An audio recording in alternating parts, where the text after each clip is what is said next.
Or we Yeah, got I don't know if the kicker upgrade is actually better in theory, well, because it's but not a name. but it's better. Well, why I'm surprised. Why didn't we sign the guy that was with the Chiefs who got the right Game joint? winner? Yeah, and he had hit another one for them too. I no idea. You know, Terry can't do it all in one day, man. Well, the question is, was Terry the one? I mean, certainly he's the one that's offering the contract. I assume, unless Rich, it's one of those where there's like double signatures. It could have been one of those too, maybe triple with Arthur with the money aspect of it. But Hey, Parlay Pete, man, we're gonna put a pin in that one. How you doing today, man? we're doing good. We are surprisingly didn't really need too much recovery from Vegas. We kept everything in check overall. Good time though. Good time though. That's good, man. I was watching y'all out there, and I was privately hating A little FOMO. just a little bit, but you guys didn't get to experience Knox Vegas like I did. Well, and that's the even bigger story here, which for those that don't know, I'm pretty sure you probably put something up on the gram, but congratulations. Yeah. I put something on the gram in the book today. Yeah. Well, congratulations to you, obviously, for getting your MBA. Mastered it. Yeah. All right. You mastered it from UT, and that's a big deal, especially from a Haslam business school. So congratulations to you. Thanks, man. Yeah. It's a great day to be a volunteer. Getting ready to go up to the horseshoe and run their trap, take over their trap. Whew, you don't want to bring up anything Kirk Cousins related at this point. I know that Kirk got it from a song, but when it comes to football and people talking about it, it seems like that might be what you relate it to. Yeah, and after going up there and, I work in construction now, I just decided to embrace being an SEC alum and and a construction guy. And I'm quarter zips and trucker hats moving forward. As you should be. Got to look the part. Well, as you should be, though. Oh, man. But, yeah, you had a good time in Vegas. It was good to see you and Neeks and JP out there living it up, so to speak. Well, and shouts to Sheldon, too, because I know you might not know Sheldon. Sheldon's more so one of Nico's homeboys. It's so funny because when we look at the locker room, Nico, Dale, somewhat Matt, too. No, Matt's OG.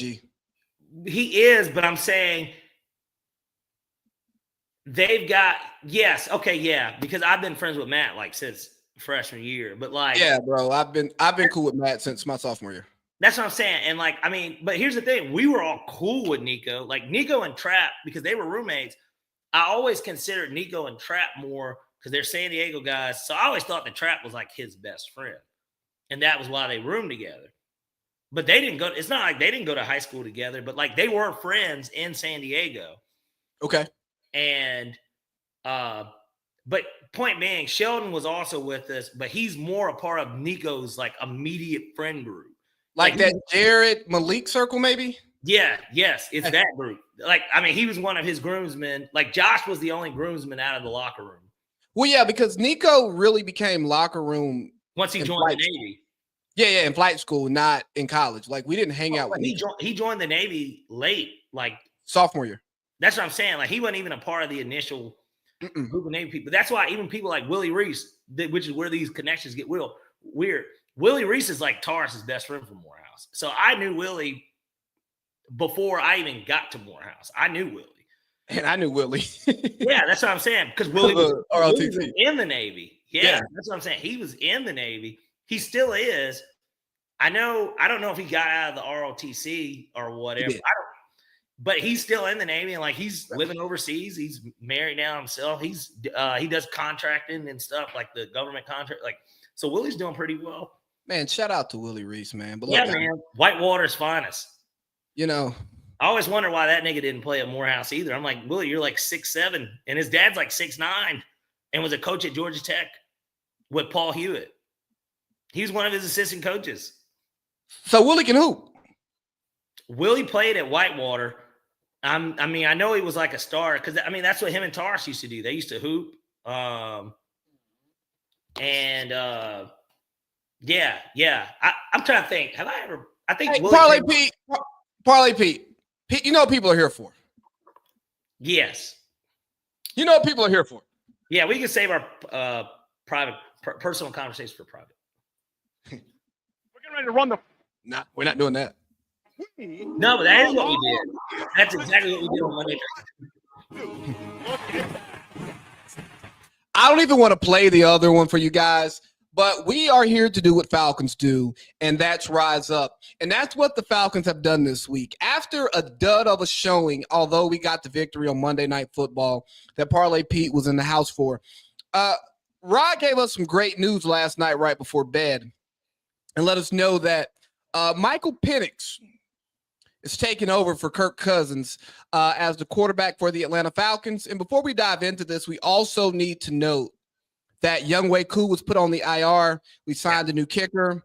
And I want to group these two together because if you watch the game Monday, it was clearly obvious that the offensive staff had no trust in Kirk Cousins. And the special team staff had no trust in Younghoe Koo. We were trying to get people offsides on a field goal attempt twice, just to take a delay of game and punt. 2 different times. The first time we were on, I think the 38, which would have been about a 55-yarder. Then the next time I think was the 39, maybe the 40. And the whole time I was thinking, well, the first time we did punt, but we still were trying to get them offsides, like there. And then here's the weirder part. The kick that he does miss, we run the ball on 3rd and 10. I text you immediately when I saw it. And I said, we're not even trying to win the game. Like, I was like, we're just trying. I get it. A field goal would have essentially won it because we would have went up 15. But I was also just kind of like, well, why are we running it on 3rd and 10? But that goes to show just how much they didn't trust the quarterback. And, good call, I guess, overall by Ra and Zach Robinson for calling a game plan that focused around running the ball. Bijan had a great day. Tyler had a nice day in the change-up role. Desmond Ritter looked like Desmond Ritter. Like the game in a weird way went the way I think we kind of saw it would go. But the only thing that didn't go our way was the fact that we scored 13 points, but somehow we blocked 2 punts, blocked a kick, blocked an extra point, got a safety, got a fumble recovery in. Desmond Ritter threw 2 picks. Granted, the last one was a Hail Mary at the end of the game, but 3 turnovers. Well, technically 5 if you count the punts. I mean, those are turnovers too. Like, so you have 5 turnovers. Or actually 6 if you count the blocked field goal. And we scored at 13 offensive points. I don't know. Just weird. Weird game. Well, this is why some people did not understand making the Kirk Cousins move when you're going to draft Penix. Because he's coming off of the injury. And the Steelers game came full circle. Yeah, the first thing I said. Hold on. You're a top lipper? Yes. They're fangs up there for me. Okay. But anyways, it's the Steelers game full circle. Kirk Cousins, great play action quarterback, but he doesn't do play action anymore. He can't move out of the pocket. He's not mobile.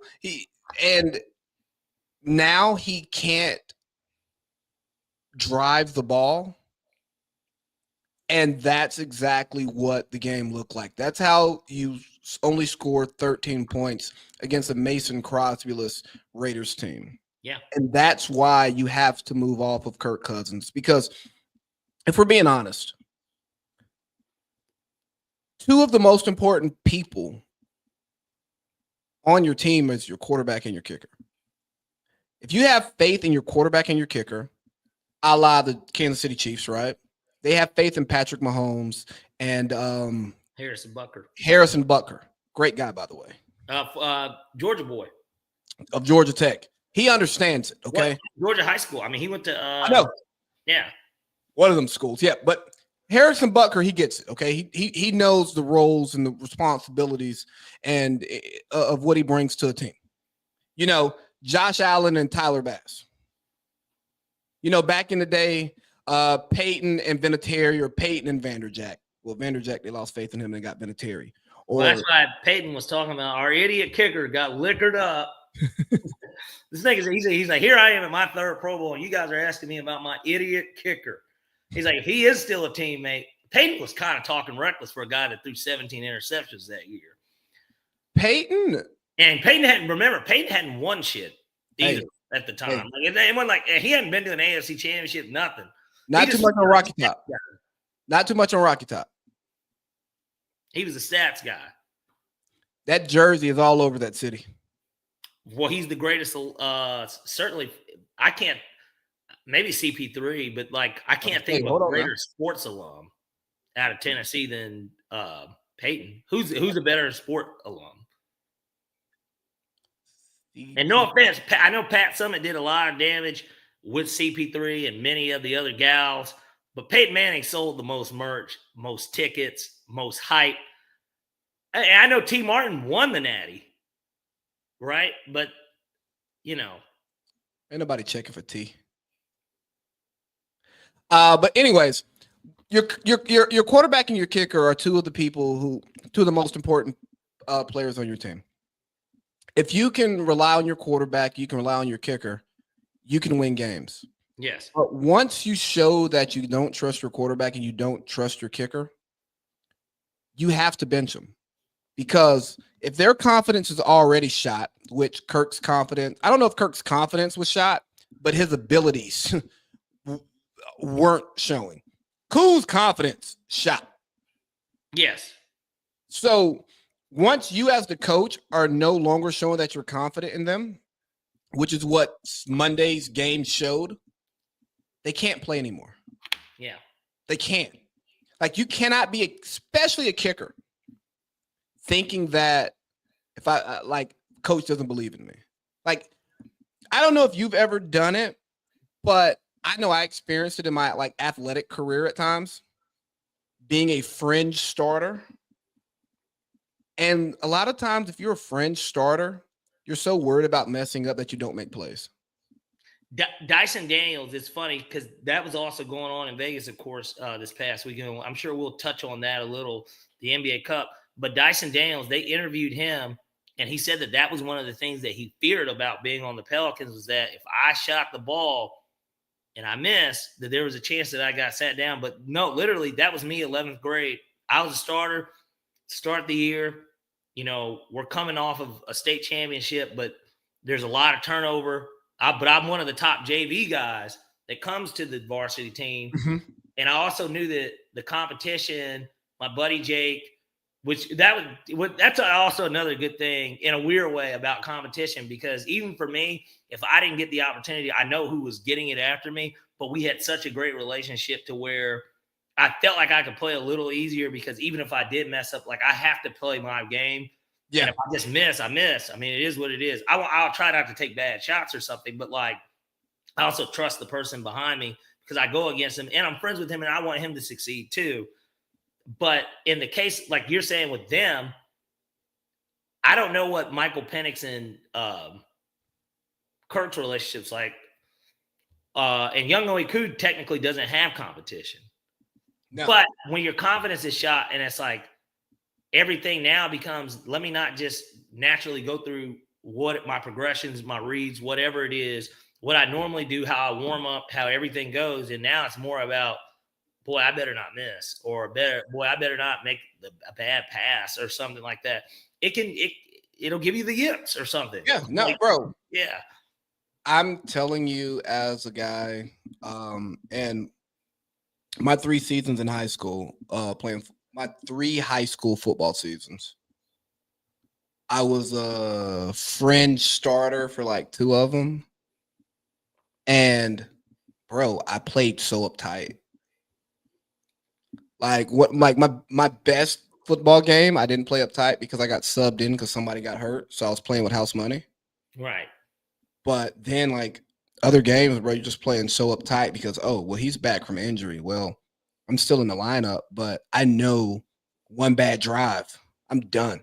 Dog, I remember my worst game of my life. I had a terrible JV game. It was my sophomore year. Yeah. I played like shit on Thursday. Why? Because I didn't care about Thursdays anymore because I'm a Friday guy. You know, you care about Thursdays when you're not a Friday guy. Yeah. But once you become a Friday guy, they still make you play on Thursdays because you're a sophomore and you get 6 quarters a week. Yeah. You're like, dog, I don't care about this. Whatever. And I played so bad that I remember my DC, who was like watching the JV game, he's like, you might not play tomorrow. Tomorrow came, I got benched at halftime. Yeah, and look, that will get a motherfucker tight. Yeah, because now I'm like overthinking and like, dog, I remember I left my girdle. Oh, so you started making mental mistakes, like I left my mental mistakes. Yeah, it was an away game. I forgot to pack my girdle. So I ended up having to grab one of the bench warmers girdles, which is totally disgusting. Thinking back on it. Like, yeah, it got washed the other day, but we had them hex pad girdles. Like, I wore another man's clean compression shorts. That's gross. But no, I took a nap before the game. I usually didn't nap before games. I played terrible. I played terrible. And I got benched, but then I ended up getting my spot back because a guy 2-hand touched somebody on the sideline in a tackle football game. Well, look, but that's fortunate for you. The guy who 2-hand touched the guy, though, he went on to Bama to play quarterback, so who cares? Oh, that guy. Yeah. Okay. That may have been his last snap on defense. Didn't matter. But no, so yeah, Penix is a starter. How do you feel going into the last 3 games of the season with Penix as a starter? Because personally, as bothered as I am by what Kirk has done in these last 5 games, we don't control our own destiny without what Kirk did for the beginning of the year. And you hate to see the money that we may have to pay him next year. Mm-hmm. to be a backup, or we get a bullshit draft pick and eat up a bunch of cap. But if Penix is good, it doesn't matter. We just have an expensive quarterback room. Right. And that's kind of how I look at it. I look at it just more from the perspective of, well, are we actually disappointed in the idea of having to pay him, or are we disappointed on the fact that that's what we spent our money on and we could have went in a different direction as a franchise? Like, whose decision was it? Who checked him out before we even made these decisions? Like, what led into all this? Well, I remember that the front office was big on Kirk, but the coaching staff was big on Penix. Because they said Ra and Zach Robinson like Penix when they were still at LA. Right. So there could be some division between there. But, if we make the playoffs and Penix becomes our franchise quarterback, I'm not mad about it. Well, but that's what we want, though. Like, That is what we want. We want him to be this guy. And one thing's for sure, 2 things are certain. We believe that he is that guy. Like, we were all shocked that we did draft him. Yeah. But when you thought about it, it made all the sense in the world. I think it was just more so how pro-ready he was, it felt like anyways. Yeah. And now you get to the situation where you're at where the guy that you did give all the money, he looks cooked. He just looks cooked. But you also know you don't get Kirk without the second year being guaranteed. Because you remember, we talked about this. We're like, This is kind of a 2-year contract. 2 years, maybe 3 if he's good, but it's a 2-year contract. Well, and honestly, it's what sucks is how cooked he is because it's actually kind of tradable. I didn't realize it, but yeah, on the average of the guarantees, it's 45, 45, 10. But he actually got 67 of it this year. So 27.5 is actually his salary next year. That's the guarantee, which is tradable because it's under 30. Now, the real question is, would anyone even want him at that? I think not. I think more people would want Aaron Rodgers if he's going to play. If they're going to go the route of, well, we want a guy for a year and we think that we're good, kind of, or we're going to draft somebody. Like, both of those guys are in no man's land in terms of getting on a team to try and win one. Well, here's the only thing, though. Aaron's playing decent football right now. So he's going to go into the offseason with positive momentum despite the letdown of a season. Well, in the back of his Topps card, upper deck card, also still looms large. He still is a 4-time MVP. He's still a Super Bowl champ. He's still a Super Bowl MVP. He's still arguably the ayahuasca enthusiast. Ayahuasca enthusiast. Shout outs to the McAfee show. Did you see his response to Ryan Clark? No. I saw what RC said, obviously, but well, Aaron fired back, and he said that people need to on that network, right? Yes, he fired back on McAfee. He said that people need to put their pretty much their associations under their name, kind of like he does, and not just a. No, okay, I did see that. I thought he said something directly to RC, but yeah. Oh, he talked about the brooch. Yeah. Or the lapel pin, as RC corrected him and said, because RC didn't like that. Right. RC got back at him on Twitter and wanted Pat to call him in. I know we're talking Falcons first, but what's up with these men in their 40s having like social media beef?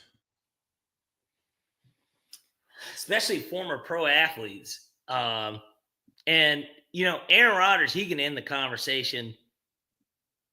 I'm trying to think. RC was probably on the Steelers when I'm gonna look it up right now to see if he was there in 2010. So you're going at him. That's where you're going. Well, I'm just saying. Well, look, they both got rings. Aaron Rodgers obviously he was on the Steelers. Sure, he was a starter too. A-Rod's going to the Hall. RC's not. So. I'm just saying, if he wanted to play, if everybody wanted to play big bank, take little bank, or a pissing contest, Aaron's pissing still. RC's ran out of piss. So Aaron has more MVPs than RC has Pro Bowls. Pro Bowls. Yeah. Yeah. Like, these are facts, though. And so that's why a guy like Aaron Rodgers can kind of, if he wanted to, it'd be one thing if Rod Woodson was saying this. Yeah. Right? Or Charles Woodson. Or Charles Woodson. Like, and Charles Woodson's a DPOI. Or better yet, if Tom started saying stuff, right? Like we'll listen to what Tom's got to say in terms of, criticizing Aaron Rodgers, but he hasn't. I don't like Dan Orlovsky's not going to criticize Aaron Rodgers, and I don't want to hear it from Dan Orlovsky. I don't like to hear it from a lot of the people in the media. Because but I'm talking about especially if you're a former player that played in that same era. And he directly went against him. Like, he was a DB and he's a quarter. Like, he directly is trying to get the ball from him, and he didn't give it to him very often, if at all. No. And that's the weird thing about athletes in the media, which I'm all for athletes in the media. I love athlete-driven media, but I also like media, with the non-athletes. But when you've played against somebody, you talk about them differently. I remember there was a guy I played high school football with, right? Mm-hmm. He's a 5-star guy, had his pick of the litter of schools. And I remember telling people, and He I was didn't like, go to Bama, did he? No, not him. He wasn't a 5-star. But I would tell people, I'm like, hey man, like he's high school good, but I don't think he's SEC good. He has the physical abilities, he has the speed, size, all of that stuff. But I'm like, when we played against good teams, he might have a good game, but it's because he broke a 60-yarder. He earned those other 50. Right. So that 18 for 110 and 2 tubs is not as good as it really looks. Saquon Barkley in New York. You remember how Saquon, a lot of times he would have 20 for $130, but he broke a 80. He broke a 80 and a 25, and then the rest was a yard. 2.5. He might have had a 5, 6 in there. Yeah, but this guy, he couldn't juke, right? He was straight line speed fast, and he could run people over. Right. Like when he goes to the SEC, a lot of those people are close to as fast, and he's not going to just run them over. Yeah, other elite guys. Yeah, and people call it hate, but I'm like, dog, I practice against this guy. Yeah. He can't shake. When he tries to like juke in practice and shake me, I can tackle him. Now, when he runs straight at 200 pounds and hits me at 150, we know how that goes. Yeah. So saying all that, when you play against somebody, you speak about them differently, just like you can speak about somebody being better than the perception of them is because you've seen what they've done. But RC, he carries himself as a media guy that played, not a player in the media. Like he's more on the Acho side of it in the way he carries himself as a media guy. But Acho didn't play in the NFL for real. Yeah. Neither one of them. RC had a career. Yeah, people can actually remember. Yeah, I remember you, Ryan Clark, when you played for the Steelers and the Redskins. I remember Ryan Clark coming on, like when he at the end of his career coming on TV, and I go, "Oh man, Ryan Clark's pretty good on TV." Like, yeah, this is dope. But I know Ryan Clark. Greg Olson did it too with the Panthers. Like when he was still on the Panthers, Greg Olson would. Yeah. Like, one week he had a bye week and he was calling a game, and I'm like, "What? This is what you're doing during your bye week?" Draymond does it. Yeah, I mean they're grooming him. He's suspended and injured or something. Like he'll be doing the sidelines for TNT, which I'm guessing now he'll be ESPN. Maybe he'll be NBC. Maybe even Prime. I don't know, but because TNT's no more when it comes to that. So unless he does college. Well, I mean they're licensed right now. Yeah, come on, Lee. You know. This is going to be an all over the place pod. I can already see it. I know you're in Vegas. Did you catch any of the Stephen A. Kenny Smith shootout? Well, I got there. I didn't get there. So initially, I was supposed to get there Saturday. Did you watch it? Yeah, I watched. We were kind of going back and forth because I remember I told you. Well, I didn't catch that part of it because that was before the Hawks game. Oh no, we caught the double. I told you to go over with the handoff when they were doing like both of them. Yeah, bro, that was nasty. I don't like this blending because Stephen A. is trying to assert himself as the biggest dick on the show. Yeah, but how can you do that with really any of the four? But certainly, if we're talking basketball media, I mean Barkley, Kenny Smith.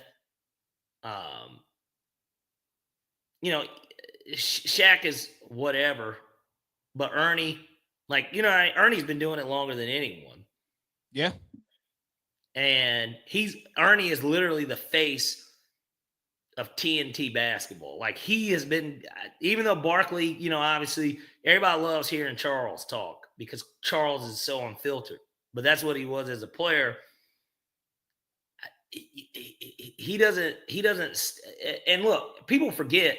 A lot of people that haven't been watching ESPN for a long time or just followed the NBA that long, people forget that Stephen A. was really he's a beat writer in Philadelphia is what he is.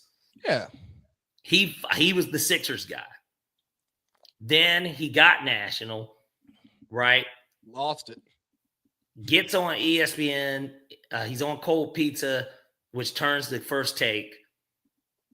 You forgot about Quite Frank. First and 10. Didn't they? Or they changed it to like First and 10 or some shit? No, I think First and 10 was first. That was with Woody Page, right? Skip and Woody.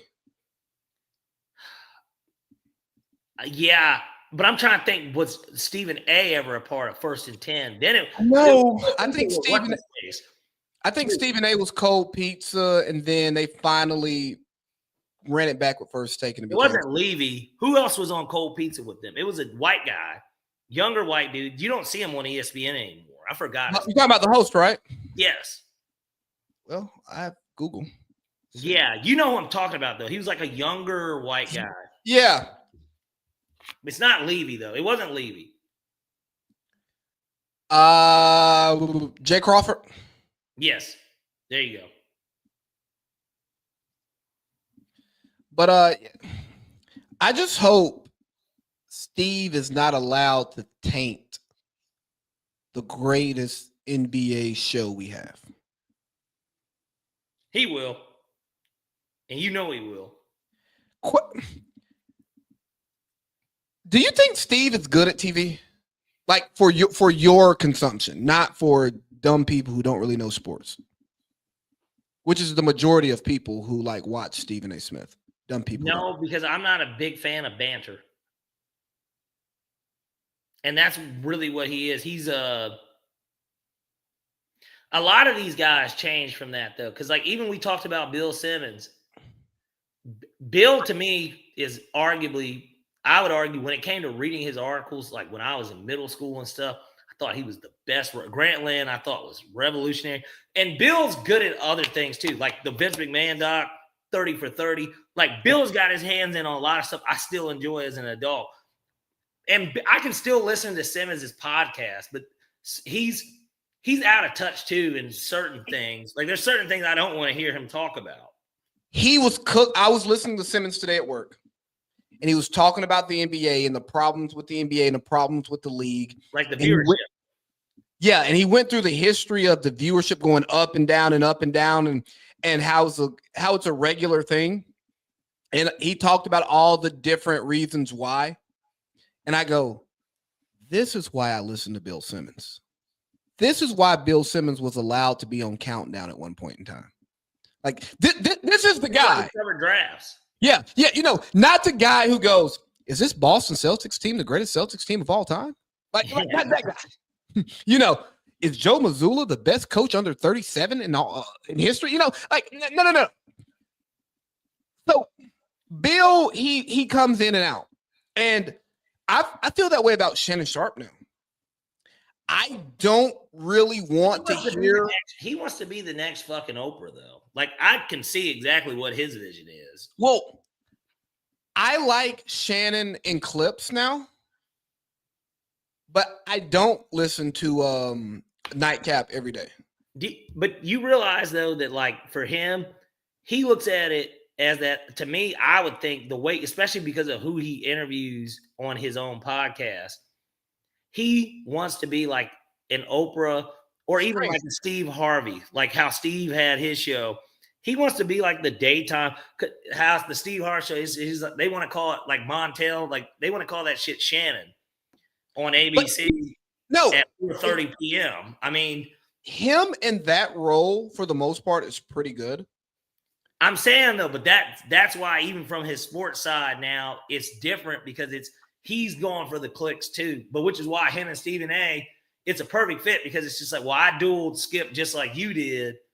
And Skip is just this guy that, you know, covered shit in the 90s. He talks about covering Jordan and covering the Cowboys of the 90s. Like that's what Skip's done overall. I know he did the thing with Sunday Conversation. I don't know if you saw that. He just did it with Wayne.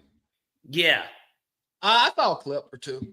But no, here's the thing about but Shannon on ESPN and really on Nightcap, depends on the topic. I can do without him. But on Club Shay Shay, I'm okay with that. When he's not. You just don't like talking to Chad Ochocinco. Well, the problem is, you know, sometimes Shannon talks from his own he only sees life through his vantage point. Like when he talks about Zion being fat and out of shape and just going in on him having no discipline. Yeah. It's like, well, Shannon, you worked hard to get to the NFL. Like you were a good athlete, but you were like dirt poor growing up. Your words, not mine. You had a brother who now you saw he's in the semifinals for the Hall. He should be in. I think Sterling Sharp should be in. Yeah. You had your older brother, so you're trying to be better than him. That's just life. And healthy competition within the family. That's okay. Because of your academics, your words, not mine, you couldn't go to UGA and play college football. So because you went to Savannah State and killed it, you were a late round draft pick. You didn't come in with guarantees. Yeah. And there are people saying, "Oh, he only got drafted because he's Sterling Sharp's brother," and they want to see, you know what I'm saying? Yeah. And then you get it out the mud and you get there, but you had all these different potholes in the way that made you have to work hard, be disciplined, and stuff like that. This nigga Zion is fat and dunks on people and scores 25. If he's healthy, 25 and 6 is happening. And if he's feeling good, he might go for 40. And he'll get you 9, 10 rebounds too. On a good day, yeah. Like 5 assists. Yeah. So when you are that type of athlete, and Zion doesn't have a refined skill-based game, it is size, athleticism. When you're that type of athlete, nigga, you don't have discipline because you didn't need discipline to be good. You know who Zion Williamson could have been? Not by his style of play, but just by his size and like what he is. It's like he could be a Charles Barkley in a sense of Charles was an undersized 4. Yeah. Who could score. Great rebounder. Former MVP. Hall of Famer. But bigger guy. Bigger. Fat. Bigger. Like, because Zion, I guess, is a 3 technically, but he's really kind of – and Zion's what, 6'7"? I think he's like – or he might be 6'6" too. He's like 6'5", 6'6". But can jump. He's got the athletic ability. The reason why he was so highly touted too is like everybody's like the last person that had this type of athleticism was like LeBron in a sense. He's 6'6". He's shorter than LaMelo Ball. But wouldn't you say that that's like another thing too? Like when people look at him, they're like the athleticism, like why he was like looked at as the next generational guy, his athletic ability. I don't think anyone had really seen somebody since LeBron. Yeah, and he had that type of athletic ability. And the thing is, bro, you can't if you're thick in high school, you're gonna be a fat adult if you're not disciplined. Yeah. I mean, just think about the thickies that you went to high school with, man. A lot of them are fat because they don't have discipline. Talking women? Yeah. Okay. And a lot of those really super skinny chicks are the thickies now. Yeah. Well, they got a little love handle on them, Yeah, but like it's a good thickie. Yeah. Thicky Ricardo. I don't know if. Oh, wow. Michael Penix Jr. is still with his girlfriend. He ain't got to play yet. Because he said when he got you know what, I'll play it. I was shopping with my girlfriend. We was at Costco, and I got the call, and they told me that I was going to be the starting quarterback, for the rest of the season, and as you can imagine, it was some nerves, it was excitement, but I'm just super blessed to be in this position, super blessed to be on this team for the opportunity. All right, we're done listening to you. I want to know. I didn't realize. I think that's my first time listening to him talk. Sounds like Lamar Jackson. He's from Tampa. Great city. Yeah, he's a Florida boy. I mean, but I'm excited. I hope that I feel like he doesn't come in. Like, it's weird. There's like pressure to perform. I think that he is the type, he's a gamer to me. Like, I think he's going to be the type that embraces that. Like, I felt like you saw that at the end of his career in Washington alone. And that's why he wrote that. If you remember before the draft, he wrote a letter and said, for whoever who picks me, because everybody talked about, man, he's had 2 ACLs. He had one where he missed a whole year, and then one where he got hurt at Indiana, and then he went to Washington, and then he had no injuries at Washington. He was good at Washington the year before. Then the next year, year 2, they go all the way. He was second in the Heisman. We all agreed. I go back into the group chat because we can type in. All you got to do is type in something, and you can see it. We were all like, I was in favor, certainly, of Penix. Like, I liked Penix. I liked him at Indiana. Me too. This is what I'm saying. Like, I loved him. I thought that he could throw the ball. He could take off when he needed to, but he's still like a pocket passer. And that's kind of what we need. We need somebody, A, that's not a statue, but then B, is going to be able to move around. And I look forward to it. And this is a great starting point for him too, to be able to go in to a game at home wearing the throwbacks against a New York team that, just like this Raiders team, wants Shador. Sucks. Yeah, they don't want to win. Like, Mara doesn't want them to win. Dayball doesn't save his job because he beats the Falcons. No. It seems like Dayball might keep his job. I think that they'll give, because he's offensive mind wise, unless Ben Johnson does want the job. I mean, you don't really have a better direction to go in. I would not be in a rush to hire Ben Johnson if I'm an owner. Why?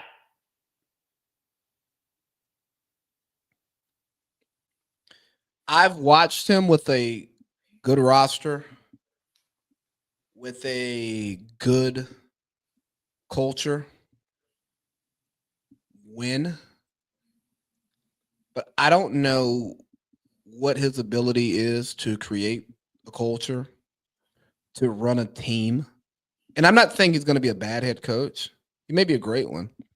I don't know what his ability is to build a staff and to be able to fill in the holes that he has in his coaching.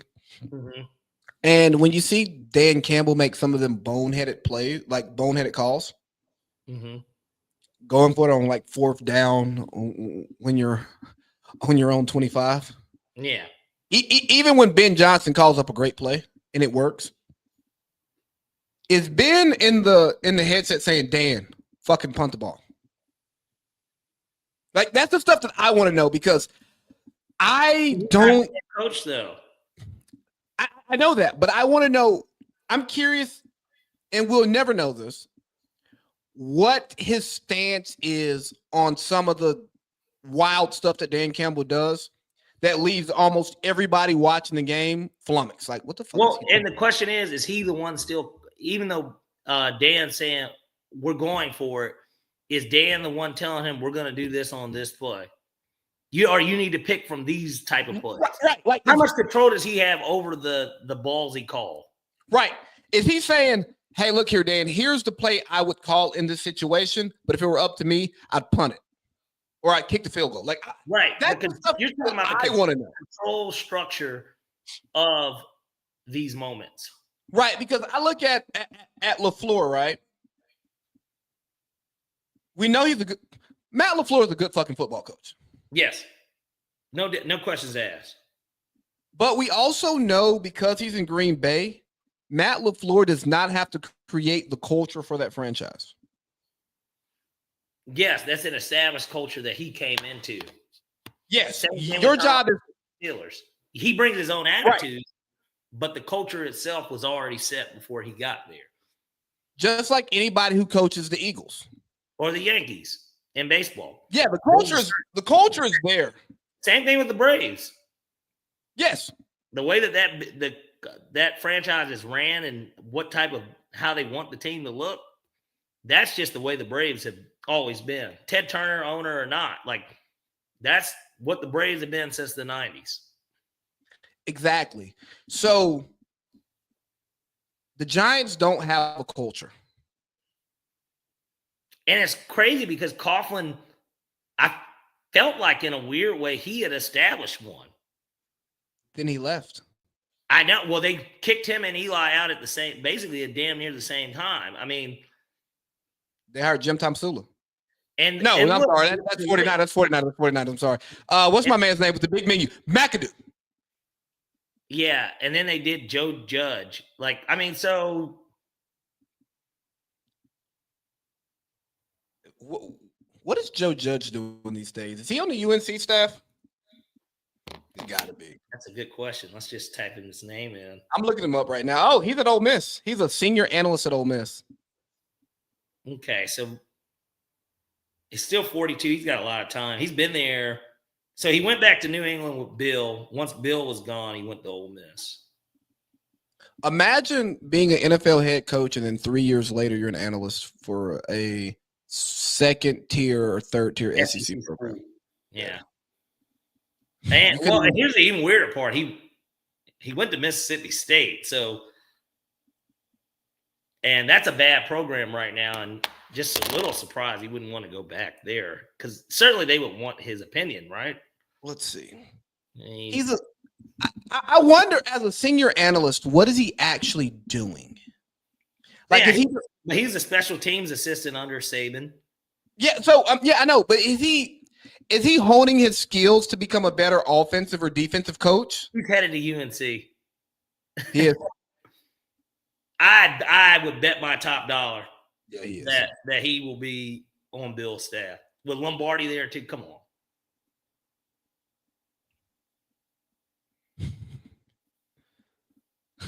I'd bet top dollar he'll be there. He'll be there. We both know this. I'm just looking at he'll be there.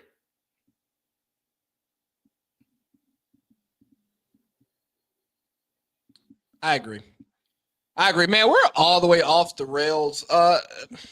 Is there anything significant NFL that we need to talk about? It looks like Josh Allen's going to be the MVP. Yeah, I think it's his. There's only 3 weeks left. That was the game that he needed against that team on the road. We can wrap that puppy up. I really need Lamar to win on Sunday, but lose the MVP. Like I need Lamar to like not have a great game. Why? Oh, haha. I'm playing with Lamar and Derrick Henry in that off. I didn't realize that league was 1-1, not 2-2. Yeah, I know. That kind of caught me off guard, man. Yeah, I didn't realize that. Which was something that we'll bring it up in the locker room league, but something that I think needs to be changed because of how guys get benched. Hey, we're not talking fantasy today.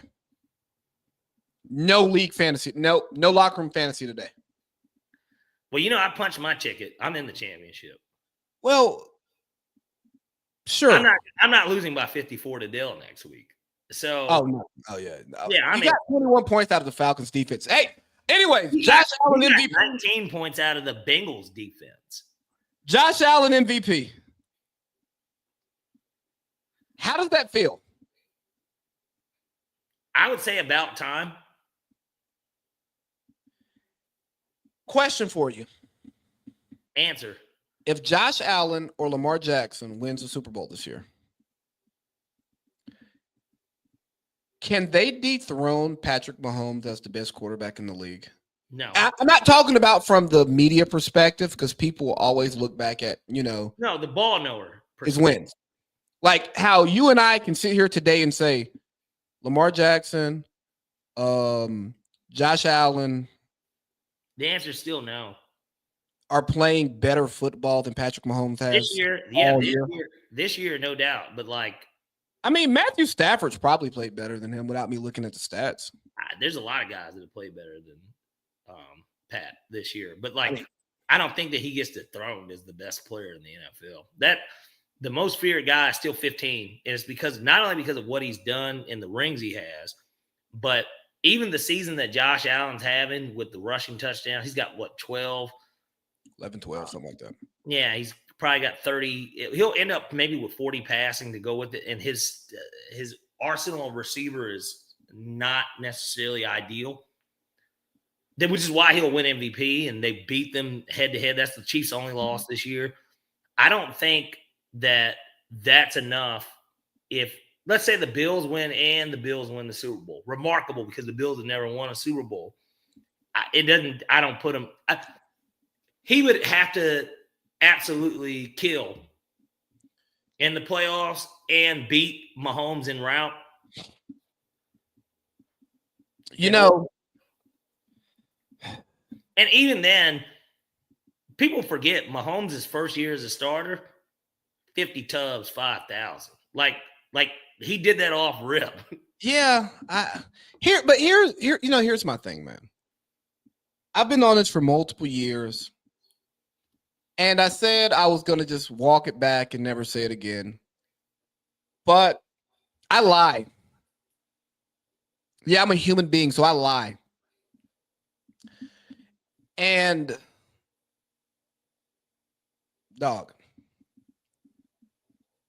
Patrick Mahomes was one of the most talented players to be put in one of the best situations ever. Yeah, coaching and talent. Coaching talent, the talent around him given his skill set. Like having one of the best underneath targets in NFL history, with one of the best over-the-top targets in NFL history, with one of the best play callers and play designers in NFL history, with one of the best arms in NFL history altogether. I think it inflated how much better he is than everyone else because his situation was so ideal. And now that the salary cap and people are getting old and haven't been replaced and this, that, and the third, I think he's leveling out. And he still might be the best. No, but I'm just saying, you know how they used to, how people like Nick Wright say there's the Patrick Mahomes tier, then there's like tier 1. I don't think that actually exists. I just think the situations have been perfect for it to happen. And then you get a couple boneheaded plays here, a couple bad calls there. Nigga being able to skirt down the sideline and niggas think he goes out of bounds. He doesn't get tackled. He wins a big playoff. It's a lot of. Are we blaming the league? No, I am just. Well, no, those things that you're bringing up is a lot of league stuff. I know, but when you look at MJ being 6 for 6, MJ was 6 for 6 because the 80s died out. The 90s, the guys who were going to take over into the 90s, into the 2000s, either weren't on the right teams or they weren't there yet. And the league added teams. So the league immediately got watered down. Talent got further spread out. And not to say that MJ isn't the GOAT, right? He's not my GOAT, but his claim for the GOAT is the GOAT, but you got to properly contextualize it. You know what I mean? Well, league push GOAT too. Yes. But that's why I brought the league into it, because I tell you what, this is what Pat would say, right? Let's say the league is Dame Dash and Pat's Jay-Z. I know you know the song Lost Ones, right? Yes, sir. On Lost Ones, what does Jay say? He said, niggas saying they made ho say, okay, so make another ho. Can you make another Pat Mahomes at this point now? Pat, this is what Pat has to his credit, but this is why Pat can't be the GOAT overall. For one, he lost to Tom Brady twice in the playoffs. So he directly, unlike a LeBron playing Jordan in a meaningful like Eastern Conference playoff game or something like that, or even in NBA Finals, however it could shake out, or even against Kobe, like there aren't any direct correlations there. Literally, Patrick Mahomes not only played, he was young in his career, but not only did he play him before Pat won anything and Tom took it from him, but then he played Tom still at 40-something, and they beat the shit out of them in the Super Bowl. Like, oh God, it was ugly. Yeah, that was like an ugly Super Bowl. Like the Chiefs, I mean, Tom knows it was Josh Holsey day drinking on a Saturday after getting home Friday night at 3 a.m. and going to brunch before day drinking on Saturday. Yeah. It's nasty. Got ugly. Got real ugly. Remind me, I have a off-camera topic to talk to you about in reference to our favorite Canadian artist, Sade. Okay. I checked that into the back here. Got you. I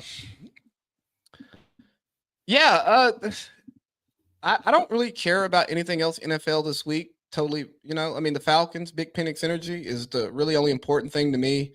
I don't care about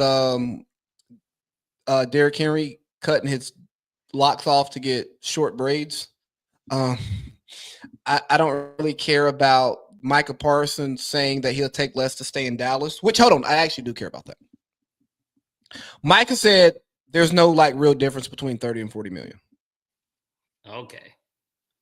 But hear me out, Parlay Pete. If he's playing for the Seahawks, there's a difference. But we know what happens if you are a premier player, especially like Mike, who has a personality, already doing media. Well, is he going to sign a 4-year fully guaranteed deal? I mean, well, hold on. Being a Cowboy,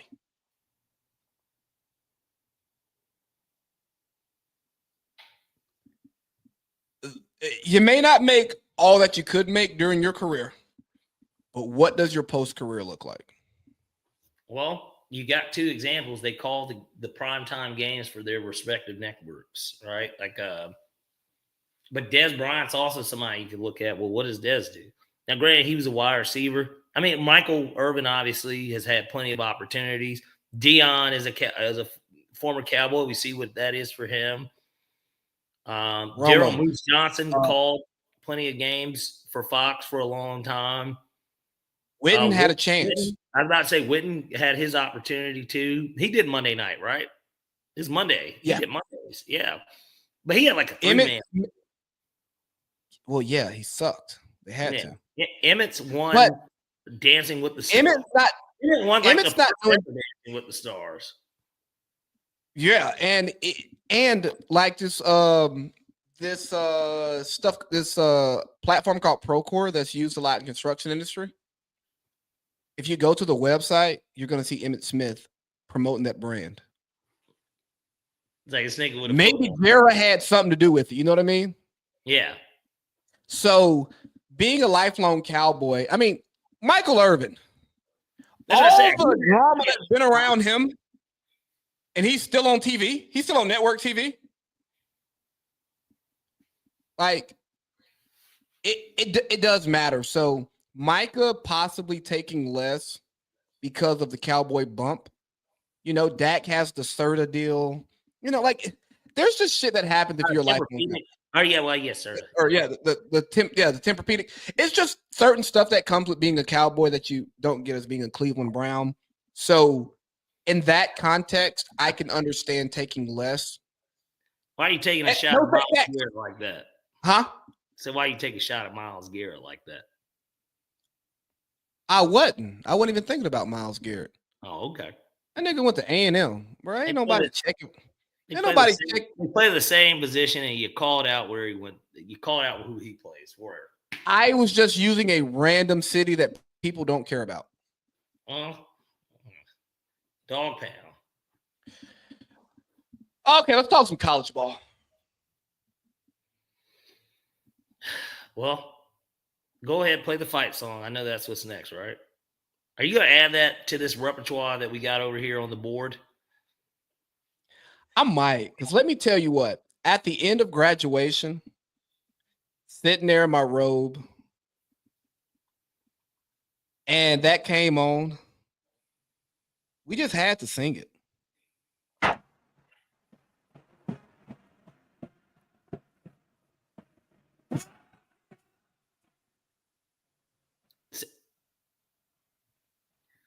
I think the sound's off.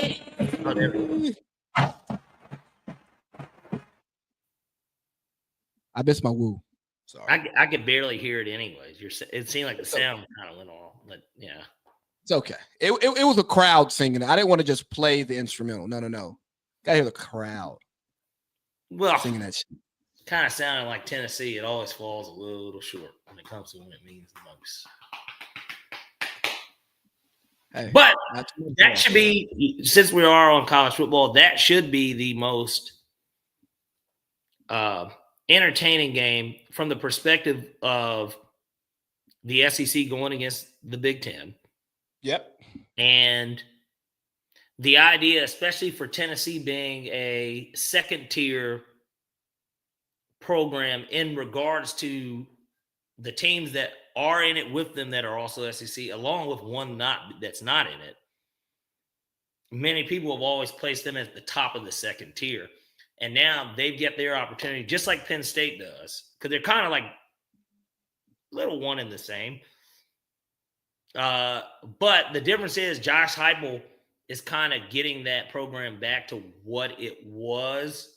I mean, Fulmer, yeah, he's got his natty right with T. Martin, and he recruited Peyton Manning and all this stuff. But like,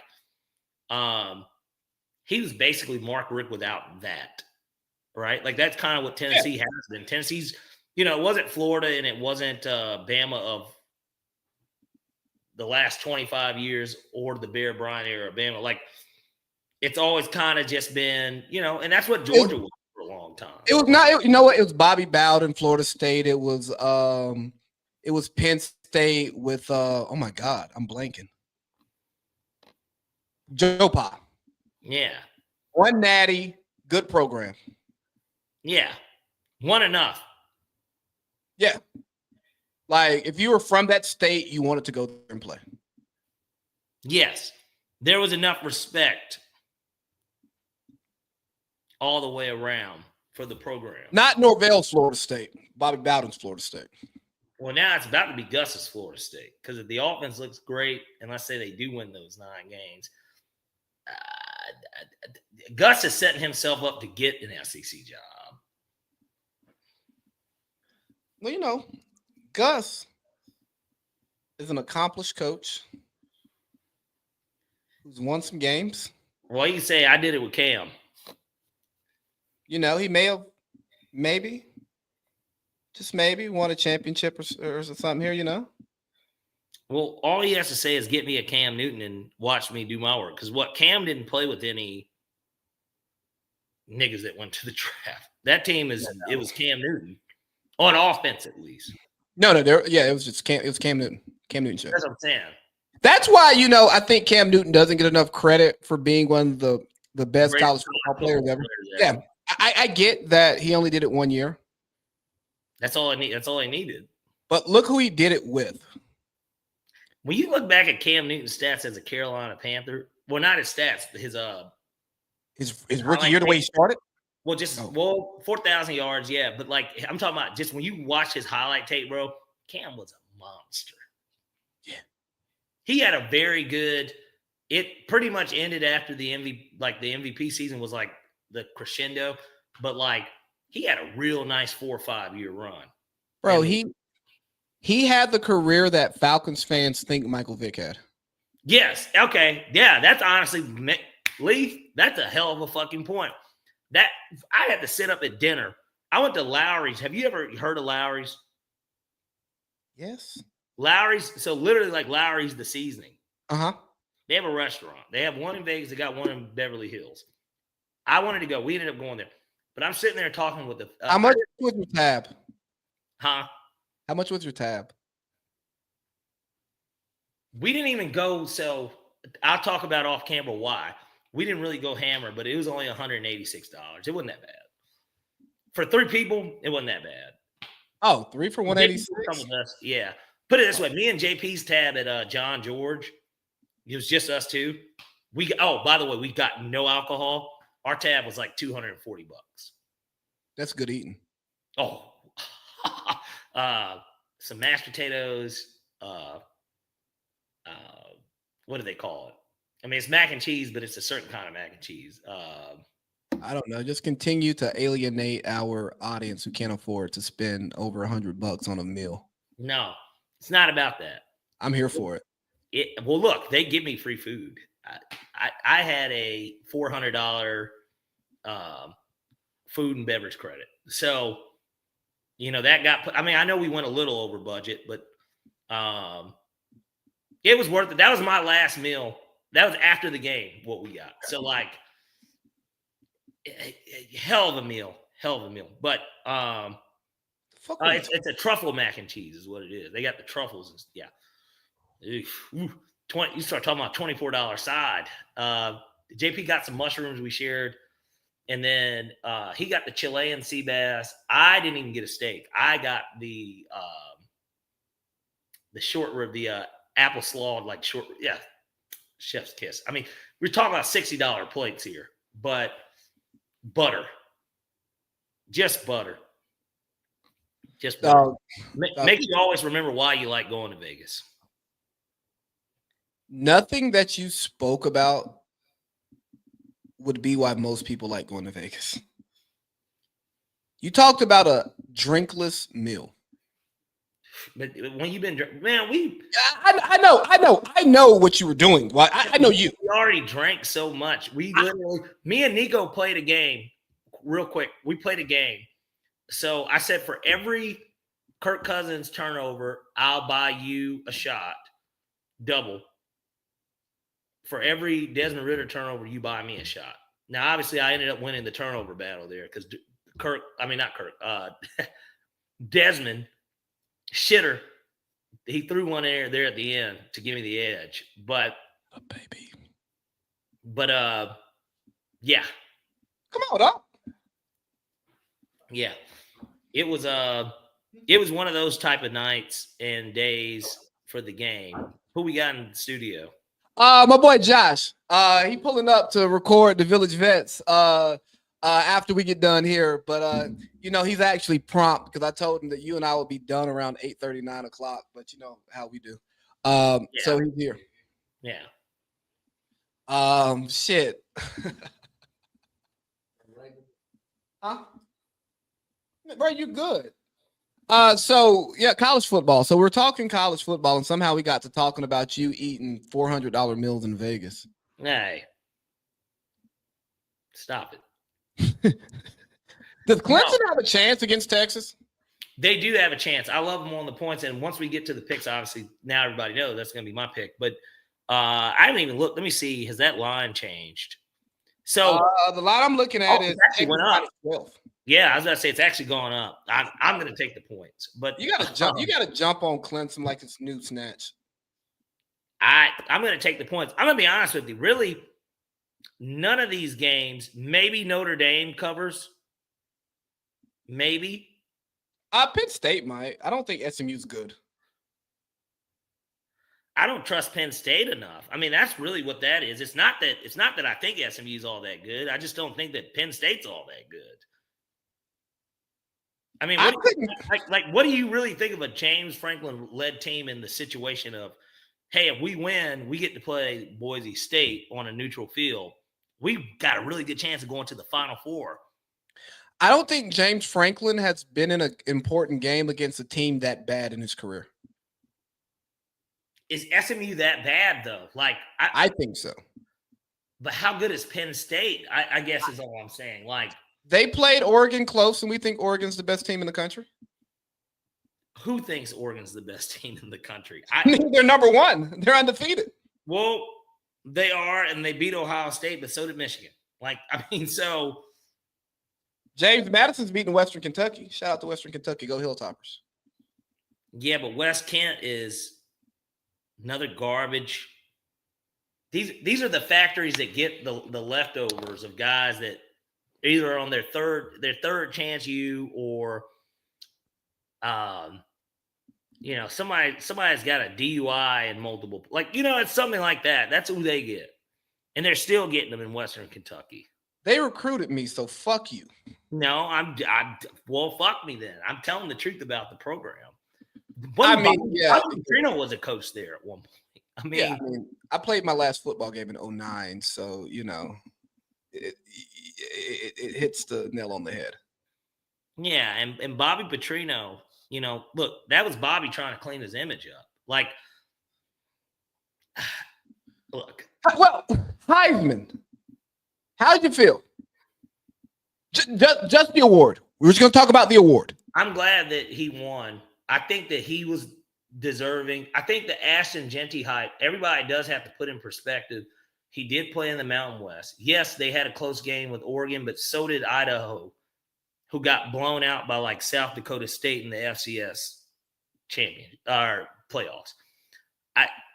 I think his stats are great, but we've seen plenty of guys have really good stats. I'm glad it was close though, the voting itself, because they said that it was the closest since 09. 09. So I'm happy it was close. Deserving. He played almost every snap this season. Like, I mean, and it's not just about like because everybody's like, well, Charles Woodson played both sides of the ball. No, he didn't. Miles Jack, like they start, niggas just start pulling names out their ass that played two sides of the ball. Yeah, but did they do it? He won the Bendekoff and the Best Defensive Player Award. Yeah, he won both. And so it's like, well, they weren't that. And the competition thing has to matter. It does. It matters. There's a reason. If by those accounts, then Boise State should have been number 2 over Georgia. But it's the same reason why a one-loss Army team wasn't put in the college football playoff. The competition has to matter. Navy. Well, they were a one-loss team before then. Then they got their. But I'm just saying they also played Navy. Belt to ass. They lost. Shout out to Navy. Who y'all? I don't get into all of that. You know, I just have friends who played at that program, so I support the program from a distance. They put his name. I saw him on TV. His graphic. I wasn't even talking about him. But I'm talking about him. Yeah, you're gonna talk about. Yeah, let's talk about the most famous Navy player ever, Ricky Dobbs. Fuck yeah, well, they did. They had his face, and because they showing the guy for Army. I think was second all time for quarterbacks in a season, but like Ricky's like 4th now. So like, but they showed his graphic in 09. Like he's the OG of quarterback touchdown scoring. But yeah, no, competition has to matter. So I'm happy that Travis Hunter won over Ashton Genty. He beat up a bunch of insurance salesmen and PE coaches. Mm-hmm. So you know, not NFL players. Do you care to talk about Travis Hunter's fiance? I know we used to touch it. To me, it's much ado about nothing in a sense of if that's what he likes. At the end of the day, everybody can say, "Man, that nigga tripping" or whatever. If that's what he likes, man, then let him make that mistake. He still is 20, 21. We all make mistakes at those ages. We'll make them later. We'll make them later in life. Like so, like if that's what he wants to do. And he doesn't see it, or if everybody sees her as this, then by all means, let him. What matters is what he wants, and if that's what he wants, man, let that nigga want what he wants. And the crazy thing is, he's been highly productive while dealing with her, and if she does the things that helps him be great, be his best. If you're happy, I'm happy. Yeah. Now, if you want to go back and listen to the pod I did yesterday, Savannah James School of Dating Famous Niggas, I give a discussion on how, you know, you should take the Savannah James role in this life. If you're going to be with a famous guy, it just makes your life that much easier. But, bro, if you like Shorty, I mean, I've been with women that people have told me, hey, you should leave her alone. And they've been right. I've still dealt with her years longer than I probably should have. Like, nigga probably knew from day 3, she ain't the one. Fuck it. But we live and we learn because we've all been 21, 22 before thinking we was in love. I mean... Bro, you know sometimes how you just wish a podcast could like not be heard by people? Yeah. Because like this could be a great conversation that we can have, like me and you, and then like the person on the other side of this camera who can't even see me right now. But just talking about being in relationships with people longer than you should have. We've had enough conversations about this throughout our, Josh, how long have we known each other? Let's just say 25 years. Been tight since you were in high school. So, yeah, we've been tight like 15, 16 years. We've had these conversations. Damn. But no, like you had these conversations, and they're great conversations. But the problem is, somebody who you know may hear it, and they think you're talking about them, and you're not, or the person you're talking about hears it, and they go, "Really, nigga, you gonna bash me on this podcast?" No, shorty, I'm not bashing you. I'm just talking about like in general. Yes, maybe I bring my life experience into it too, but Pierce, you missed this nigga said my truth. Well, sure, but I'm just saying it's an in general type of thing. Yeah, like it's not personal to you. It's just like me and Shorty weren't on the same wavelength, but we tried to make that shit work, and it didn't. But shout out to Travis Hunter, man. Do what makes you happy. And hey, if you don't want to get that prenup, nigga, don't let her take half if it don't work out. It's okay. Right, it's your fault. Shit. Now, but shout out to them. Let's get to some NBA. NBA Cup happened yesterday, or the finals happened yesterday. Pretty uneventful game. I think we saw. I didn't even see it. I mean, I like scoreboard. I Josh Holsey'd it. I watched. I did pick the Bucks. They were like plus 180, and I was just kind of like, well, the Thunder have the same, in a weird way, the same type of issue. Maybe it's a better situation, but the same issue that the Warriors have. They don't really have many people they can depend on to truly get them buckets. And like the Bucks actually have a bunch of dudes that can kind of do that. So I thought it was a bad matchup and ultimately everybody can kiss Shea's ass how much they want. Who's really the best player on the court? It was Giannis. And Dame was better than Shea because Dame is, but even in a one-game situation, I trust Dame Lillard over Shea Gilgeous-Alexander too. And here's why. I've had this running theory for years. In order to win a championship, you have to have a player who is wing size or larger, who can go get a bucket no matter what. Yeah. Now, in the peak Warriors years, Steph was able to do that in an unconventional way, NBA wise. Like you usually don't, not on the outside, it's usually at the rack. Then they get KD, right? Right. But if you go through the history of NBA champions, it's not really one on the perimeter.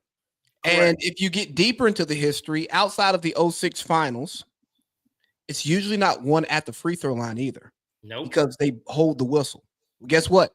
They held the whistle. Shea couldn't get to the free throw line. Shea's not a great shooter. He can shoot, especially when he's in rhythm, but he's not a great outside shooter. And he's not a great at the rim finisher. He's not physical. You know, he's more flashy and stuff like that. Finesse. Well, they just couldn't come down and stop a run and go get a bucket. Like, hey, you know what? We need a bucket right now. When the Bucks need a bucket, they say, hey, Giannis, run at the basket. I say, drive your shoulder, bro, and go up. Because either they're going to foul you or they're going to move out the way. Bron, we need a bucket. Go to the basket. Hey, KD, we need a bucket. Mid-range at the elbow. Water. One thing. We need a bucket. Step back three, miss. Step back three, miss. Drive to the basket, foul call. No foul call. You know what I mean?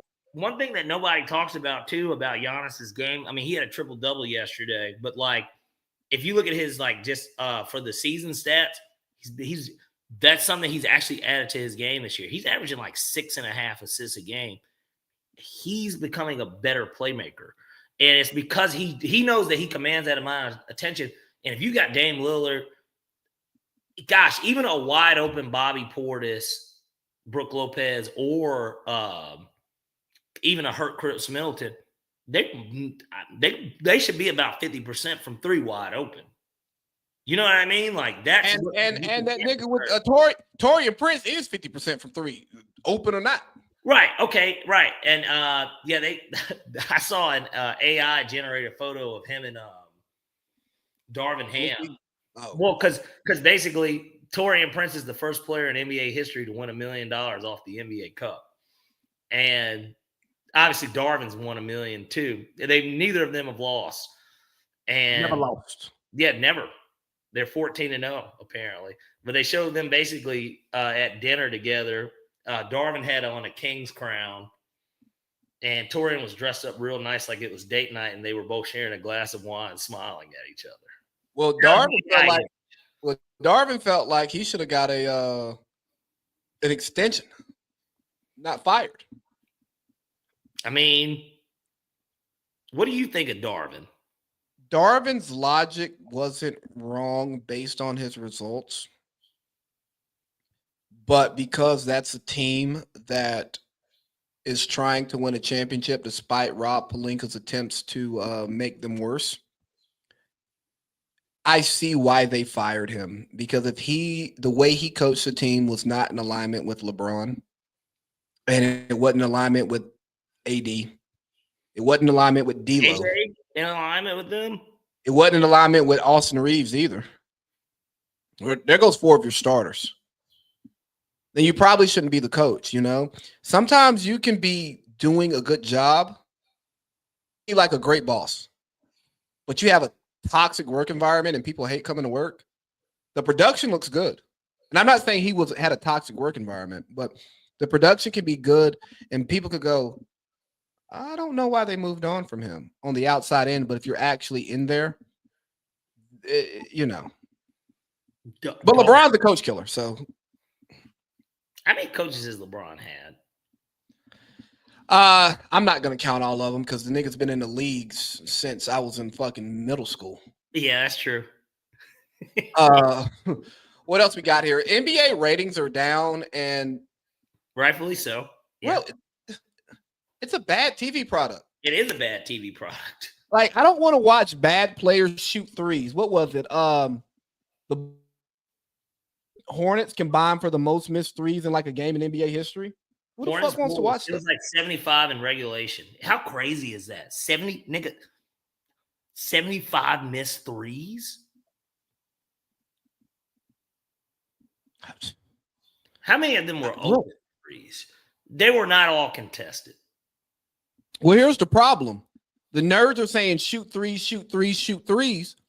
But the 3 of us sitting here talking right now have been on basketball teams where niggas was open for 3 who don't need to shoot. Ever. Yeah.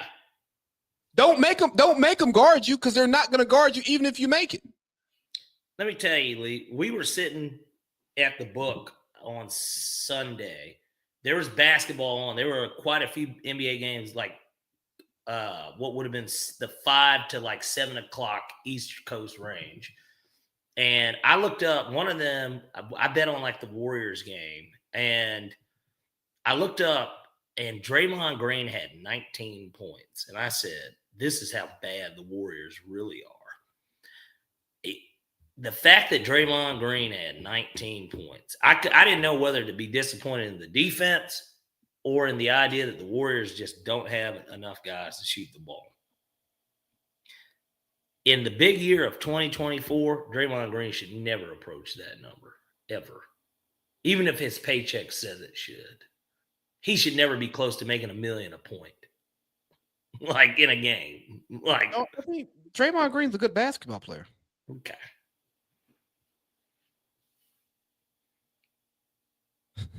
This is not your older brother's Draymond. I don't want to spend too much time on the All-Star game, but I think the new format sucks. Who was it? Katie, I think, came out and said he didn't like it either. I mean, I don't think anyone likes it. I think KD is the real spokesperson for the NBA, not LeBron. Sure. You know, once KD made it public that niggas smoke weed, they stopped testing for weed. Let me send you this real quick, by the way. On Twitter. I thought I sent it. I think I sent it to Latana, but like, hold on. Best highlight tape. Hardest TikTok edit is what it was named. I'm about to send it to you. You can play it too, actually, here on the show. Let's see. They need to share screen. Sure, why not? It's a Twitter. It's a link on Twitter, but I'm gonna send it. Sharing screen.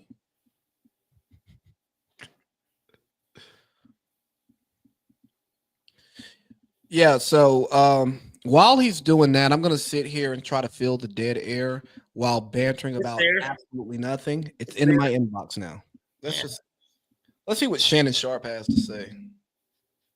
And start over from the beginning, because I know how these Twitter videos now, they just play or whatever. But let's see. Stoners of all time, the best athletes. Let me ask you this: who are some of your athletes, stoners of all time? The best athletes, stoners of all time. Oh, KD. KD smoke? Hell yeah. Dropping the weed. Come on, man. Don't do that. Don't do that. Don't do that. So did you smoke today? I'm actually high right now. I get mad suited. I got this bad thing I recruited. Passion is a movie. I say fuck because niggas will be making highlights now for niggas, bro, with the real situation, the Family Guy stuff. Like, there's so much shit now. I'll credit Gen Z with that. There's some creativity there. They're a bunch of fucking pussies and whiners, but like, their women are bad though. There's definitely a bunch of young hot. Let's go there. What I've noticed about these Gen Z women is they are way more into their flat tummies and showing off their flat tummies than generations from before. You know, we talked about this a little bit at Homecoming, and it's just like, I don't remember seeing all this skin at Homecoming. Yeah, no, we did. But that's what, when walking around, you're kind of just like, it's like, man, it's a lot of ass out here, isn't it? And they're showing it. And dog, so confirmation came for me here that it's super generational. All right. I promise you, I don't like underage women. I went to a high school basketball game 2 weeks ago. Okay. And I saw how the students were in their dress, like, you know, like midriff showing, belly shirts, all this stuff. And I go, damn, I didn't know you could wear this shit to a high school game. Because back when I was in high school, they wouldn't let your ass in here with no shit on like that. You're not even getting in. But this is socially acceptable. Okay. Yeah. That helps me reframe it because, bro, how many girls in their 30s are walking around on a Tuesday through fucking Target with their stomachs out? I ain't talking about like the stripper BBL types. Just in rural Cartersville, Georgia. Bro, you're not seeing it. Yeah. So it's a new thing. So shout out to the adults in Gen Z who want to show off their skin, man. That's hey, as long as you take care of your body. Now I ain't with Lizzo showing off no gut. I don't want to see no gut. Oh no. Oh no. We don't want to see gut. Flat tummy tea, baby. Oh no. No. Is there anything else important to talk about, Parlay Pete? Last week we missed out on the Chapel Bill and the reaction kind of to Chapel Bill. Chapel Bill. Oh yeah, let's talk about that real quick. Yeah, Chapel Bill. I mean, because at first I asked the question. I think when we were texting, actually we talked a little bit on the phone too. I said, you know, this is kind of unprecedented, certainly with his success. But apparently, who was the 49ers coach in the 80s? Bill Walsh. Bill Walsh apparently did coach Stanford after he was done with the 49ers. Mm-hmm. I don't view it the same way because even though Bill Walsh had success and had Super Bowl rings, he actually coached college even before he coached in the NFL. So I think Bill started in college, didn't he? He was never a head coach. I'm just saying he was never. He wasn't a head coach. Fair. If he was the fucking linebackers coach in the Army in 1973, I mean, that's totally different, right? Like, and his dad was more of a college guy. No, he actually never coached in college. He just period. Okay. He played center and tight end at Wesleyan. So he was a tight end. I mean, but Bill Belichick is a football guy. And I think the way that he's setting up his program at UNC, that he gets to be a football guy with ultimate control over his program and wins and losses. And he's not dealing with crazy owners who he has to answer to. Yes, he has to deal with the boosters, but he gets 2 years to be nice-ish and also not listen to them. And then if he starts to win, he can tell them to fuck off and spend money. Right. And when you're that good at life, you tend to bet on yourself and tell people to fuck off and spend your money on me. Yeah. Like, I mean, that's kind of what it is. So I like it. I hate that the NFL pretty much told him no, and then he told the NFL no. But I think this deserves proper context in that the NFL told Bill no, not because they don't think he's a good coach, but because front offices have to make recommendations to owners. And there's not a front office that's going to sign off on Bill Belichick, because if you recommend Bill Belichick, you are also turning in your resignation. Well, our organization being the finest example of that. Yeah. He wasn't in our top 3. I didn't even know we interviewed. I mean, I know we interviewed Vrabel. I know we interviewed Harbaugh, or we brought him in, and Ra. Yeah. And I know there was some like other random people that we talked to that nobody cares about. So for him not to be in any of the decision makers' top 3s was, he told them something in a meeting that told them that they may not work there. Well, and remember, I sent you the they had the thing saying that Bill didn't like. He thought that Terry was a know-it-all in the draft when they did talk about that during the guy who drafted Kyle Pitts instead of Jamar Chase or Penix Energy. Yeah, basically he was a know-it-all. Okay. Yeah. Yeah. A guy who hasn't won more than 7 games in a season. Yeah. Him. Yeah, that guy. Yeah. Yeah, man. The Jay-Z thing is kind of flushed its way out, so I don't really want to hit that. I don't really care about the New York shoot. Huh? Jigga. Yo, that whole thing did it. Yeah, it flushed itself away, literally. Bro, I'm not believing that Jay-Z had sex with that Jay-Z and Diddy sexually assaulted a 13-year-old over here that had Down syndrome. No, not Down syndrome. Autism. Autism. Autistic. I'm sorry. Yeah, like, bro, like, and the way the story was told, how she just got dropped off and this and that, but she lived upstate. Tony Busby, we know what you're doing. You're the guy that took down Deshaun Watson. We know somebody is paying you to go after Jay-Z because apparently they're trying to put that casino in Times Square. And Jay-Z's trying to be a part of that. And, that'll take him up to like a different kind of billionaire. No, you think he gets to the 10s? A casino in Times Square? Yeah. Do you know how much money that makes? We're going from 10 to 11 figures. Yeah.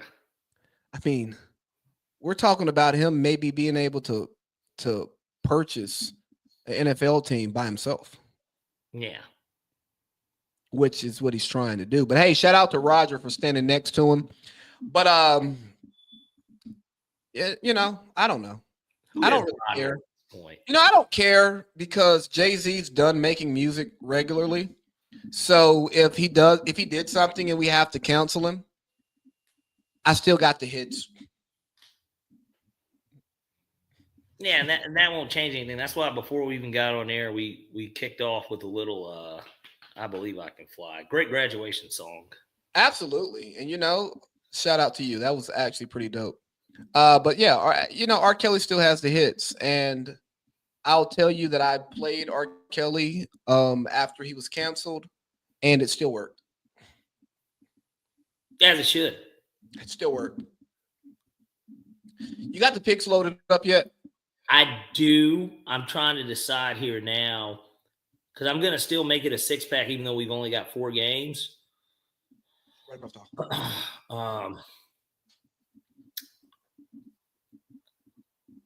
Yeah, I got 6 here for you. All right. Ladies and gentlemen, it is time for Parlay Peas College Football 6-pack. 666. 666. All right, so we will kick this thing off with Because it's going to be bare bones really after this week in terms of. I mean, I will be able to put together 6-pack. I guess we got bowl games to a degree, but we're going to stick with strictly just the college football playoff 6-pack this week. All right, so we're going to actually start off with a game that we've been talking about, and that is the SMU at Penn State. Yeah, I, in a weird way, think SMU is going to win. Really? Yeah, so I'm going to go ahead and call my shot. Give me SMU on the money line at Penn State. I actually don't think the Penn State's all that good. SMU showed some resilience. Their only losses this year were to ranked teams. They have a running quarterback, which is something that a lot of people sometimes can't really account for. I think the idea that they got in, they're going to kind of prove people wrong that it shouldn't be Bama in that spot. So, kind of like SMU. That's my dog of the week in terms of the money line. Give me SMU money line. Next, and I'm touching a lot of over-unders here because I have to make it a 6-pack. But actually, literally, half of them are over-unders. So, one of the games, I don't even take a winner, even though I kind of have an idea who I think is going to win. Okay. We got Indiana at Notre Dame. I like over 52. Everything that Indiana has shown this year shows that they score points. Although I do like Notre Dame to win the game, and I think Notre Dame's going to play Georgia, I actually expect there to be some points that get scored in this game. It's that first college football playoff game. It's going to be on Friday. Give me over 52. I like the over here. Because I think Indiana's going to make it. I think a lot of these games are going to be covered, personally. But give me over 52 in Indiana at Notre Dame. Next, we got Clemson at Texas. We're going to double dip on this game just like we are the Ohio State-Tennessee game. Give me Clemson plus 12 and under 51.5. This is actually the game where I don't see the points getting scored as much. I expect it to be much more of a defensive struggle. Especially Quinn Ewers isn't good. Yeah, I was about to say, but that's literally what I was about to say, especially with Quinn back there. So give me Clemson plus 12 and then under 51.5 in Clemson, Texas. I expect Dabo to come out and have a national championship type game plan, even if they don't win, but just more so of a, hey, let's slow the pace down. Let's not let them get ahead early. Let's keep this thing kind of like what Georgia did when they played them. I expect them to kind of mirror when they went to Austin and won. That game was 30-15. Texas, like they kind of just, the defense showed up and they took the ball out of their hands and then Georgia controlled the game. I expect Clemson to try to do the same. So that's why I like the under and them on the points. Next, we got Tennessee at Ohio State. I'm going to start off with over 46. This game definitely goes over. I know Tennessee's struggled a lot to score early in games. Like they've had like 3 games this year where they didn't score a point in the first half. I think it's going to be the complete opposite here. I actually expect there to be points scored, because I think Ohio State's going to put enough pressure on Tennessee, but Tennessee also is going to run the ball. I know both teams are going to want to run the ball. Judkins, who's Tennessee's running back? Sampson, right? I think so, yeah. Yeah, he led the SEC in rushing. So you would think under, but 46 is a little low. I could easily see a 27-20 game. And then, of course, I like Rocky Top actually to cover the 7.5. That's a big number to give an SEC school. I don't care if they're on the road and they're playing Ohio State. What has Ohio State proven to us? Nothing. And here's the thing. Tennessee has a nasty front. Yes. Ohio State try to play physical football like they did against Michigan. That doesn't.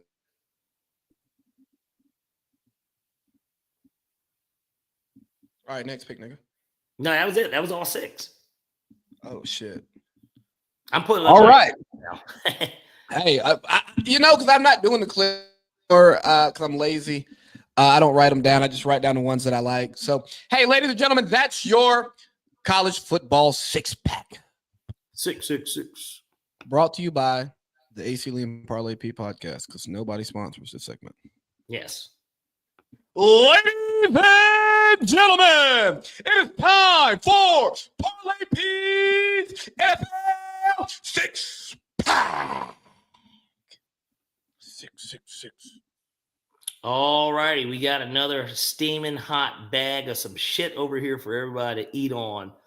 I'm trying to decide. I guess I kind of have everything at my disposal for the games in terms of this week. I know we got Thursday night football tomorrow. Yeah. I was trying to decide if I really wanted to touch this Broncos game or not. Who do they got tomorrow? Broncos Chargers in LA. I wouldn't touch that. Yeah. But we also we got 2 Friday games, and I'm touching both of those. We got 2 Friday games this week too. I'm sorry, Saturday. Yeah. To go with the 3 college football games that will be on Saturday. Don't we got a Friday college football game too? Yeah, there's one Friday college. It's the Notre Dame game. All right, so I got like good football starting tomorrow. Yes. Beautiful. Yes. All right. Anywho, let's get to it. So we'll start off with a game that's actually going to be played on a Sunday. We got the Cleveland Browns at the Cincinnati Bengals. Dorian DTR is starting for the Browns. So I'm just off the Browns all the way together. And the Bengals clearly will score points. Give me the Bengals minus 6.5 at home. I think that's an easy number to kind of lay that they'll win by a touchdown against them. Next, we got the Minnesota Vikings at the Seattle Seahawks. From my understanding, that's going to be Sam Howell in that starting spot. I like the Vikings minus 3 at even money. Give me the Vikings minus 3. Next, we got the Philadelphia Eagles at the Washington Commanders. I like Philly on the money line, not just because I like them, but more so I want them. As a Falcons fan, I need them to win. Want them. I need them to win. Need them to win. So give me the Eagles on the money line plus minus 185. Pretty good odds, honestly, to be taking them. Next, we got one of the Friday games. Pittsburgh Steelers at the Baltimore Ravens. Ravens need it. Got to have it. Ravens money line at home. They typically don't get swept by the Steelers, no matter how good that Steelers team or how good that Ravens team is. Typically just isn't a sweep. I like the Ravens to get some revenge and keep up in the AFC North with a chance to still win that division. So give me the Ravens money line. Then next, we got the Detroit Lions at the Chicago Bears. I like over 46.5. I think the Bears should score a little bit more than what they've done the last 2 weeks. And the Lions, of course, are going to have to score. But that Lions defense is depleted. There's no way you can take an under in a game like this unless it's going to be snowy or something. I don't know about that in Chicago. Give me over 46.5. I like the over. And then my final pick is this Sunday or Monday night? It's Monday night. Monday night, we get the New Orleans Saints at the Green Bay Packers. They got Hainer starting. Kamara's not playing. I like the Packers minus 13.5, to be honest. I think that and it's at Lambeau Field. It probably will be cold. I expect them to actually blow fucking doors on the Saints. So we'll piss in their ashtray. Let's go Packers minus 13.5.